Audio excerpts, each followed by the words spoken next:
Hi every one. ഞാൻ ഇന്നിവിടെ എടുക്കുന്ന ടോപ്പിക് ആർട്ടിക്കിൾ. അപ്പൊ ആർട്ടിക്കിൾ ഞാൻ രണ്ട് പാർട്ടായിട്ടാണ് ചെയ്യുന്നത്. അപ്പൊ ഇന്ന് ഫസ്റ്റ് വീഡിയോയാണ് ആർട്ടിക്കിളിനെ കുറിച്ചുള്ളത്. അപ്പൊ നമ്മൾ ആദ്യമേ തന്നെ ആർട്ടിക്കിൾ എന്താണെന്നൊന്ന് പരിചയപ്പെടണം. ആർട്ടിക്കിൾ എന്ന് പറഞ്ഞാൽ നമ്മളിവിടെ രണ്ട് ടൈപ്പ് ആർട്ടിക്കിൾ ആണ് ഉപയോഗിക്കുന്നത്. ഒന്ന് ഡെഫിനിറ്റ് ആർട്ടിക്കിളും രണ്ടാമത്തത് indefinite article. Definite article and indefinite article. Definite article എന്ന് പറഞ്ഞാൽ ദ. ഇൻഡെഫിനിറ്റ് ആർട്ടിക്കിൾ എന്ന് പറഞ്ഞാൽ എയും ആനും. അപ്പം ഇത്രയും കാര്യങ്ങൾ അറിഞ്ഞിരിക്കുക.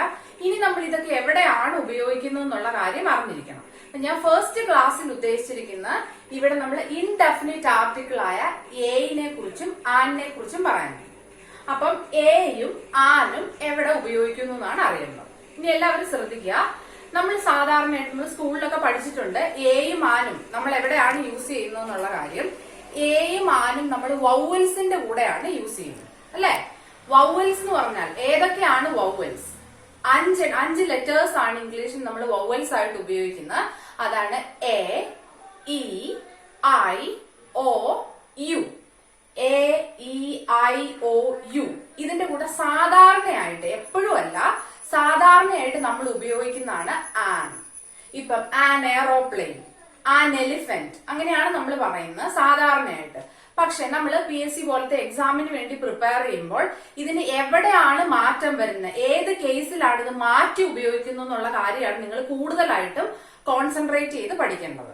അപ്പം നിങ്ങൾ അവിടെ ശ്രദ്ധിച്ചോളുക. ഞാൻ അതിന് ഓരോന്നിനും പറഞ്ഞുതരാം. നമ്മൾ സാധാരണയായിട്ട് നമ്മൾ പറയുന്ന കേസില് സ്വരാക്ഷരങ്ങളുടെ കൂടെ, മലയാളത്തിൽ നമ്മൾ സ്വരാക്ഷരങ്ങൾ പറയില്ലേ? ഏതൊക്കെയാ സ്വരാക്ഷരങ്ങള്? ആ, ഇ, ഈ, അങ്ങനെ പറയുന്നത് ആ വരെയുള്ളതാണ് സ്വരാക്ഷരങ്ങൾ എന്ന് പറയുന്നത്. ഈ നമ്മൾ പറയുമ്പോൾ ഈ സ്വരാക്ഷരങ്ങളാണ് വരുന്നതെങ്കിൽ അവിടെ എല്ലാം നമ്മൾ ആനാണ് ഉപയോഗിക്കുന്നത്. ആപ്പിൾ, ആ. അപ്പൊ നമ്മൾ ആൻ ആപ്പിൾ അങ്ങനെയാണ് പറയുന്നത് സാധാരണഗതിയിൽ പറയുമ്പോൾ. പക്ഷെ ചിലതിന് വ്യത്യാസമുണ്ട്. കാരണം നമ്മൾ ഇംഗ്ലീഷിലെ പ്രൊനൗൺസിയേഷൻ വരുമ്പോൾ ചില വാക്കുകൾക്ക് വ്യത്യാസം വരുന്നുണ്ട്. അപ്പൊ നിങ്ങൾ കുറച്ച് കാര്യം കൂടെ ഇതിന്റെ കൂടെ അറിഞ്ഞിരിക്കണം. അപ്പൊ അത് ശ്രദ്ധിച്ചോളൂ. ഓരോ പോയിന്റ് ആയിട്ട് ഞാൻ പറയാം. അത് അങ്ങനെ തന്നെ പഠിച്ചു വെക്കുക കേട്ടോ. അപ്പം ആദ്യത്തത് എയ്ക്കും ഐക്കും. അതിനകത്ത് ഇവിടെ നമ്മള് എ, ഐ, ഈ രണ്ട് ലെറ്റേഴ്സിനും ഏത് വാക്ക് വന്നാലും ഒരു വ്യത്യാസവും ഇല്ല. അതായത് an apple, an aeroplane, an idea, ഏത് വാക്കിനും വ്യത്യാസമില്ല. അപ്പൊ നിങ്ങൾക്ക് ഏത് ഇത് വന്നാലും, അതായത് സിംഗുലർ കൗണ്ടബിളിന്റെ കൂടെ നമ്മൾ ഈ എയും ആനും ഉപയോഗിക്കുന്നത് എന്ന് പറഞ്ഞാൽ ഒരു എന്ന അർത്ഥത്തിലാണ് എയും ആനും ഉപയോഗിക്കുന്നത്. ആൻ ആപ്പിൾ, ഒരാപ്പിൾ. അപ്പം അതിന്റെ കൂടെ എയും ഐയും ചേർത്തിട്ട് ഏത് സിംഗുലർ കൗണ്ടബിൾ വന്നാലും അതിന്റെ കൂട്ടത്തിൽ നമുക്ക് ഒരു കൺഫ്യൂഷന്റെ ആവശ്യമില്ല, ആൻ ഉപയോഗിക്കാം. ഒന്നാമത്തെ. അപ്പൊ അവിടെ നമുക്ക് വേറെ പ്രശ്നമൊന്നുമില്ല. ഇനി രണ്ടാമത്തെ ലെറ്റർ ശ്രദ്ധിക്കുക, ഇ ആണ്. ഇ. ഇനി ഈ വരുന്ന കേസില് നിങ്ങൾ നോക്കിക്കോളൂ. ഞാൻ രണ്ട് എക്സാമ്പിൾ ആണ് ഇവിടെ എഴുതിയിരിക്കുന്നത്. First one A European, second one A U. ഇത് കേട്ടിട്ടുള്ളതായിരിക്കും. യൂറോപ്യൻ നമ്മൾ ചെറിയ ക്ലാസ്സുകളിൽ മുതൽ പഠിച്ചു വരുന്നതാണ്. യൂറോപ്യന്റെ കൂടെ നമ്മൾ ഏതാ ഉപയോഗിക്കുന്നത്? എ ആണ് ഉപയോഗിക്കുന്നത്, ആൻ അല്ല. ഈ ആണ് അവിടെ വന്നേക്കുന്നത്. പക്ഷെ നമ്മൾ പറയുമ്പം യൂറോപ്യൻ എന്നാണ് വരുന്നത്, അതുകൊണ്ട് എ ആണ് ഉപയോഗിക്കുന്നത്. ഈ വാക്ക് നിങ്ങൾ കേട്ടിട്ടുണ്ടായിരിക്കും, യു. ഇത് വേറെ രീതിയിലും PSC ചോദിച്ചിട്ടുള്ളതാണ്. ഇത് നിങ്ങൾ ഈവെന്ന് വായിച്ചാൽ തെറ്റിപ്പോവും. ഈവെന്നല്ല വായിക്കേണ്ടത്. ഇതിന് നമ്മൾ വായിക്കേണ്ടത് യു എന്നാണ് വായിക്കേണ്ടത്. യു, YOU പറയുമ്പോ യു പറയില്ലേ? അതേപോലെ തന്നെ ഇത് നമ്മൾ വായിക്കേണ്ടത് എ യു. പുറത്തുള്ള ഈ രണ്ട് വാക്കിന്റെയും കൂടെ എ ആണ് ചേർക്കുന്ന, ആൻ ചേർത്ത് തെറ്റിച്ചേക്കരുത്. രണ്ടും PSC ചോദിച്ചിട്ടുള്ള ക്വസ്റ്റ്യൻസ് ആണ്. ഇനി അവിടെ ശ്രദ്ധിക്കുക. നമുക്കത് ഇങ്ങനെ അങ്ങ് പഠിച്ചു വെക്കാം. ഇക്ക് ശേഷം യു, യു, അല്ലെങ്കിൽ ഇക്ക് ശേഷം W, ഇക്ക് ശേഷം UO, WO വന്നാൽ അവിടെ നമ്മൾ ആൻ ഉപയോഗിക്കാൻ പാടില്ല, പകരം എ ഉപയോഗിക്കണം. ഈ രണ്ട് എക്സാമ്പിളും കൂടെ നിങ്ങൾ ഓർത്തു വെക്കുക. ഇനി ഈ യു എന്താന്ന് പറഞ്ഞുതരാം. ഈവെന്ന് വായിച്ചേക്കരുത്, യു എന്നാണ് ഇത് വായിക്കുന്നത്. യു എന്ന് പറഞ്ഞാൽ ഫീമെയിൽ ഷീപ്പാണ് യു. ഫീമെയിൽ ഷീപ്പാണ് യു എന്ന് പറഞ്ഞിരിക്കുന്നത്. അതിന്റെ മെയിൽ ഷീപ്പ് ഉണ്ട്. ഇതിന്റെ മെയിൽ എന്ന് പറഞ്ഞിരിക്കുന്ന റാം ആണ്, റാം. അത് വേറൊരു എക്സാമിന് ചോദിച്ചിട്ടുള്ളതാണ്. ഇതിന്റെ മെയിൽ ഏതാണെന്ന് ചോദിച്ചിട്ടുണ്ട്. മെയിൽ എന്ന് പറഞ്ഞാൽ മെയിൽ ഷീപ്പ് റാമും ഫീമെയിൽ ഷീപ്പ് യുവുമാണ്, യു. അപ്പൊ അതിന്റെ കേസ് കഴിഞ്ഞു. അപ്പൊ ഈയുടെ കേസ് ഓർത്തിരിക്കുക. ഇക്ക് ശേഷം UO, W ഈ രണ്ട് ലെറ്റേഴ്സ് വന്നാലാണ് നമുക്ക് വ്യത്യാസം വരുന്നത്. അവിടെ രണ്ടും നമ്മൾ എ വേണം ചേർക്കാൻ. ഇനി മൂന്നാമത്തെ കേസ് ഓ വരുന്ന കേസ്.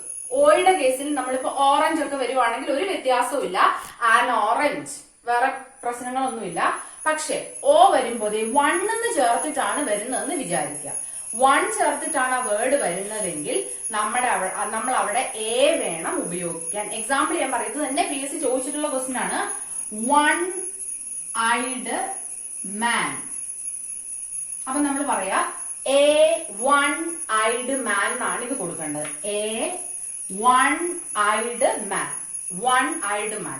അല്ലെങ്കിൽ a one roomed hut, a 1 rupee coin.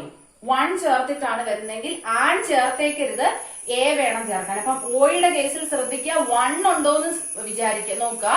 ഉണ്ടെങ്കിൽ മാത്രം അവിടെ നമ്മൾ എ ചേർത്തിട്ട് പറയാം, അല്ലാത്ത കേസിലെല്ലാം ആൺ ചേർത്തിട്ട് പറയാം, വ്യത്യാസങ്ങളൊന്നുമില്ല. ഇനി അടുത്തത് നമുക്ക് ഒരു ലെറ്ററും കൂടെ കിടപ്പുണ്ട്, യു ആണ്. യു.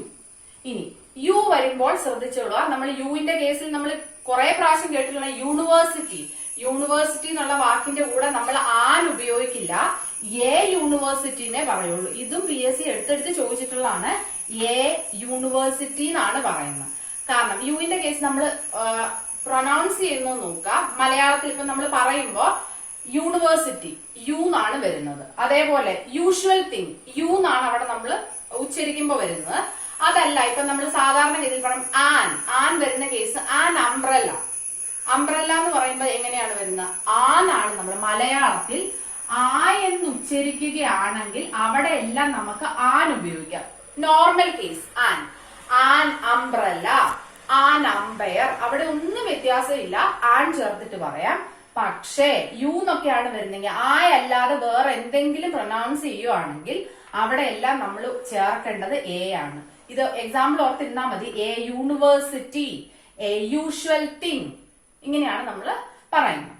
ഇനി അപ്പൊ ഇത്രയായി എ ഇ ഐ ഒ യുവിന്റെ കേസ് നിങ്ങൾക്ക് ഓക്കെ ആയി കാണും. ഞാൻ ഒന്നുകൂടെ പറയാം, എക്കും ഐക്കും ഒരു വ്യത്യാസങ്ങളും ഇല്ല. ഏത് സിംഗുലർ കൗണ്ടബിൾ വന്നാൽ, സിംഗുലർ കൗണ്ടബിളിന് എണ്ണാൻ പറ്റുന്നത് ഒരെണ്ണത്തെ കാണിക്കാനാണ്. അപ്പൊ സിംഗുലർ കൗണ്ടബിളിന്റെ കൂടെ അത് ഉപയോഗിക്കാൻ പാടുള്ളൂ. അപ്പം എക്കും ഐക്കും വ്യത്യാസമില്ല, എല്ലാത്തിന്റെയും കൂടെ ആൺ ചേർത്തോളാം. ഇയുടെ കേസിൽ ശ്രദ്ധിക്കുക, ഇക്ക് ശേഷം യുന്നോ ഡബ്ല്യൂന്നോ വരുന്ന വാക്കുകളാണെങ്കിൽ അവിടെ എല്ലാം നമ്മൾ ചേർക്കേണ്ടത് എ ആയിരിക്കും. ബാക്കി എല്ലാ കേസിലും നിങ്ങൾക്ക് ആൻ ഉപയോഗിക്കാം. ഇനി മൂന്നാമത്തത് ഓ വരുന്ന കേസിൽ. ഓ വരുന്ന കേസിലും ഒറ്റ എണ്ണ വ്യത്യാസമുള്ളൂ, 1 ചേർത്തിട്ടാണ് വരുന്നതെങ്കിൽ. ഓ ഇനി 1 ചേർത്തിട്ട് ഏതെങ്കിലും വാക്ക് വരികയാണെങ്കിൽ അവിടെ എ ചേർത്തോളൂ. A one eyed man example വെച്ച് പഠിച്ചാൽ മതി, എളുപ്പമുണ്ട്. അപ്പം 1 ചേർത്ത് വരികയാണെങ്കിൽ ബാക്കി എല്ലാ കേസിലും ആൻ ഓറഞ്ച്. അടുത്തത് യു വരുന്ന കേസില്. യു വരുന്ന കേസിൽ ആയെന്ന് ഉച്ചരിക്കുകയാണെങ്കിൽ അവിടെ എല്ലാം നമുക്ക് ആൻ ഉപയോഗിക്കാം, വ്യത്യാസങ്ങളൊന്നുമില്ല. ആൻ അംബ്രല്ല, ആൻ അമ്പയർ, വ്യത്യാസമില്ല. പക്ഷെ വേറെ എന്തെങ്കിലും ആണ് നമ്മൾ ഉച്ചരിക്കുമ്പോൾ വരുന്നതെങ്കിൽ അവിടെ എല്ലാം നമ്മൾ എ ചേർത്തോളൂ. ഇതാണ് എ ഇ ഐ ഒ യുവിന്റെ കേസ്, നമുക്ക് ശ്രദ്ധിക്കാനുള്ളത്. ഇനി എയും ആനും ഉപയോഗിക്കുന്ന കുറച്ച് ഇതും കൂടെ ഉണ്ട്. ഈ വൗവൽസ് അല്ലാത്ത ബാക്കിയെല്ലാം കോൺസണൻസ് ആണ്. കോൺസണൻസിൽ നമുക്ക് ഒരെണ്ണത്തിന് മാത്രം വ്യത്യാസം വരുന്നുണ്ട്, അതാണ് എച്ച്. കേട്ടിട്ടുള്ളതായിരിക്കും എച്ചിന്റെ കേസ്. എച്ചും ഒരുപാട് പരീക്ഷകൾക്ക് ചോദിച്ചിട്ടുള്ളതാണ്. അപ്പൊ എച്ച് വരുന്ന കേസിൽ എച്ച് വരുമ്പോ നമ്മൾ ആ വാക്കിനെ ഒന്ന് പ്രൊനൗൺസ് ചെയ്യുമ്പോൾ അവിടുന്ന് എച്ച് സൈലന്റ് ആണെങ്കിൽ, എക്സാമ്പിൾ പറയുമ്പോൾ മനസ്സിലാവും. അവർ, ഹവർ എന്നല്ലല്ലോ നമ്മൾ പറയാറ്, അവർ. അപ്പം അവർന്നേ വരുന്നുള്ളൂ, എച്ച് അവിടെ സൗണ്ട് പുറത്തേക്ക് വരുന്നില്ല, എച്ച് സൈലന്റ് ആണ്. അതുകൊണ്ട് നമ്മൾ എങ്ങനെ എഴുതും? An hour. പിന്നെ PSC ചോദിച്ചേക്കുന്ന വേറൊരു ക്വസ്റ്റ്യൻ ആണ്, ഇതെങ്ങനെയാ വായിക്കുന്നതെന്ന് അറിയാവോ? എയർന്നാണ് വായിക്കുന്നത്. ഹെയർന്നൊന്നും ആരും വായിച്ചേക്കരുത്. ഹെയർന്ന് വായിച്ചാൽ അവിടെ തെറ്റിപ്പോവും. എയർന്ന് വേണം വായിക്കാൻ. ആനെയർ, അല്ലെങ്കിൽ ഇതിന്റെ തന്നെ ഫെമിനിൻ ജെൻഡർ വരുമ്പം ആനെയറസ്. എയറൈറസ് എന്നൊക്കെ പറഞ്ഞാൽ ആനന്തരാവകാശികൾ, അതിനാണ് എയർ എന്നൊക്കെ പറയുന്നത്. അപ്പം ആനെയർ, ആനെയറസ്, അങ്ങനെയൊക്കെയാണ് പറയുന്നത്. അപ്പൊ കറക്റ്റ് ആയിട്ട് വായിച്ചു നോക്കിയിട്ട് വേണം എഴുതാൻ. അതല്ലാതെ ഹോട്ടൽ, ഹോട്ടൽ എന്ന് പറയുമ്പോൾ എച്ച് വരുന്നുണ്ട്, അപ്പൊ നമ്മൾ എ ഹോട്ടലിനെ പറയുള്ളൂ. എ ഹൗസ്, എച്ച് വരുന്നുണ്ട്, അത് ഹൗസ് എന്നല്ല പറയുന്നത്, ഹൗസ് എന്നാണ് പറയുന്നത്. അവിടെ എച്ച് നമ്മൾ പുറത്ത് സംസാരിക്കുമ്പോൾ ശബ്ദം പുറത്തേക്ക് വരുന്നത് കൊണ്ട് തന്നെ അവിടെ എല്ലാമേ. പക്ഷെ എച്ച് സൈലന്റ് ആയിട്ട് വരുന്ന കേസുകളിൽ മാത്രം നമ്മൾ എന്ത് ഉപയോഗിക്കാം? ആൻ ചേർത്തിട്ട് വേണം പറയാൻ. ഓർത്തിരുന്നോളൂ. അവർ ഒരുപാട് പരീക്ഷയ്ക്ക് ചോദിച്ചിട്ടുണ്ട്. എയർ ചോദിച്ചിട്ടുള്ളതാണ്. എയർ എന്ന് വേണം വായിക്കാൻ, ഹെയർ എന്ന് വായിച്ചാൽ തെറ്റിപ്പോകും. ഇനി ഒരു കേസ് കൂടെ ഓർക്കുക. ഇത് നിങ്ങൾ ഒരു കോഡായിട്ട് പഠിച്ചിരിക്കുക. കാരണം ഇത് ഓരോ ലെറ്റേഴ്സ് ആണ് കേട്ടോ. അപ്പൊ ഞാൻ ഇവിടെ ഒരു പേര് പോലെ നിങ്ങൾക്ക് എഴുതി തന്നേക്കുവാണ്. ഈ പേരൊന്ന് വായിച്ചു നോക്കുക. റെക്സ്മോൻ അഹിൽ എസ് എഫ്. ഇനിഷ്യൽ ഒക്കെ ഉള്ള ഒരു പേര്, നമ്മുടെയൊക്കെ ഒരു പേര് പോലെ ഓർത്തിരിക്കുക. ഇതിങ്ങനെ ഓർത്തിരിക്കുക. ഇതിനകത്തുള്ള ലെറ്റേഴ്സ് മാത്രമേ എഴുതാവുള്ളൂ. അഹിൽ എന്നൊന്നും ഇല്ല കേട്ടോ, അഹിലിനേ ഉള്ളൂ. റെക്സ്മോൻ അഹിൽ എസ് എഫ്. അപ്പൊ ഇതെല്ലാം ഓരോ ലെറ്റേഴ്സ് ആണ്. ഇങ്ങനെ വരുന്ന ലെറ്റേഴ്സ്. ഈ ലെറ്റേഴ്സിൽ തുടങ്ങുന്ന ഷോർട്ട് ഫോമുകൾക്ക് മുമ്പിൽ ശ്രദ്ധിക്കുക. ഈ വരുന്ന ലെറ്റേഴ്സിൽ തുടങ്ങുന്ന ഷോർട്ട് ഫോമുകൾക്കെല്ലാം മുമ്പിൽ നമ്മൾ ചേർക്കേണ്ടത് എന്താണ്? ആനാണ് ഉപയോഗിക്കേണ്ടത്. ലെറ്റേഴ്സ് ഷോർട്ട് ഫോം വരുന്നത് ഞാൻ ഇവിടെ എഴുതിയിട്ടുണ്ട്. MB. അപ്പൊ MB എന്ന് പറഞ്ഞിരിക്കുന്ന ഒരു ഷോർട്ട് ഫോം ആണ്. അപ്പൊ നമ്മൾ ആൻ MB എന്നാണ് പറയേണ്ടത്. ഇവിടെ തന്നിരിക്കുന്നു LD ക്ലബ്. LD എന്ന് പറഞ്ഞിരിക്കുന്ന ഷോർട്ട് ഫോം ആണ്. L എന്ന് പറഞ്ഞിരിക്കുന്ന ഇതിനകത്തുണ്ട്. അഹിലിനകത്ത് L ഉണ്ട്. MBക്കകത്ത് M, ഇതിനകത്ത് M വരുന്നുണ്ട്. അപ്പം ഇതിനെല്ലാം മുമ്പിൽ നമുക്ക് ആൻ ചേർത്തിട്ട് പറയാം. അപ്പം ഇതൊരു പേരായിട്ട് നിങ്ങൾ ഓർത്തിരിക്കുക. ഇതിനകത്ത് വരുന്ന ഷോർട്ട് ഫോമിന് മുമ്പിലെല്ലാം നമുക്ക് ആൻ ചേർത്ത് പറയാം. അതും ചേർത്ത് PSC ക്വസ്റ്റ്യൻസ് ചോദിച്ചിട്ടുള്ളതാണ്. അപ്പൊ ഇത്രയും കാര്യങ്ങളാണ് എയും ആനും ചേർക്കേണ്ട കേസിൽ നമ്മൾ ഓർത്തിരിക്കേണ്ടത്. അപ്പൊ ജനറൽ ആയിട്ട് പറയുകയാണെങ്കിൽ സ്വരാക്ഷരങ്ങൾക്കെല്ലാം മുമ്പില് നമുക്ക് ആൻ ചേർക്കാം. പക്ഷെ അത് നമ്മൾ എങ്ങനെയാണ് പ്രൊനൗൺസ് ചെയ്യുന്നതെന്നും കൂടെ അറിഞ്ഞിരിക്കണം. അതല്ലെങ്കിൽ തെറ്റിപ്പോവാൻ ചാൻസ് ഉണ്ട്. ഇത്രയും കാര്യം അതിന്റെ കൂടെ അറിഞ്ഞിരിക്കണം. ഈ എക്സാമ്പിളുകൾ ഉണ്ടെങ്കിൽ ഇത് PSC റിപ്പീറ്റ് ചെയ്ത് ചോദിച്ചിരിക്കുന്നത് തന്നെയാണ് ഞാൻ എക്സാമ്പിൾ ആയിട്ട് കൊടുത്തേക്കുന്നത്. അതുകൊണ്ട് ഈ എക്സാമ്പിൾ സഹിതം പഠിച്ചു വെക്കാൻ ഓർക്കും. കേട്ടല്ലോ. അപ്പൊ എല്ലാവർക്കും ചാനൽ ഇഷ്ടപ്പെട്ടെങ്കിൽ സബ്സ്ക്രൈബ് ചെയ്യുക. അപ്പൊ അടുത്ത വീഡിയോ ആയിട്ട് ഞാൻ വരുന്നതായിരിക്കും. അതുവരെ നന്ദി. അപ്പൊ ഇന്നത്തെ ഈ ടോപ്പിക്കിനെ സംബന്ധിച്ചിട്ടുള്ള ഒരു 4-5 ക്വസ്റ്റ്യൻസ് കൂടെ ഞാൻ ഈ കൂടെ തരുന്നുണ്ട്. അപ്പൊ നിങ്ങൾ അതിന് ആൻസർ കിട്ടുമോ എന്നൊന്ന് ട്രൈ ചെയ്ത് നോക്കുക. ആൻസർ കിട്ടുകയാണെങ്കിൽ താഴെ കമന്റ് ബോക്സിൽ ഇടുക. ഓക്കെ.